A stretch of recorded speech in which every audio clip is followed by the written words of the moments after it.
to fix task host is stopping background task in your Windows 10 or 11.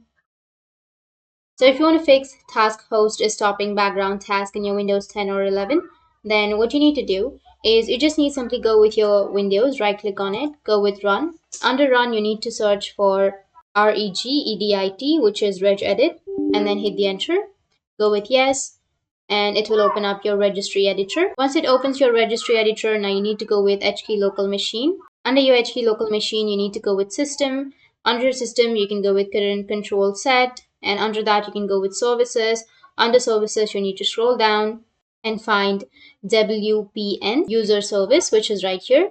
Here on the right side, you will have start. You just need simply double click on the start. Here you need to enter the value data as 4 and then hit the OK. And after that, you can restart your computer. After restarting, your problem will be fixed. That's it. That's how you can fix task host is stopping background task in your Windows. And if you have any questions, feel free to comment below. Thanks for watching.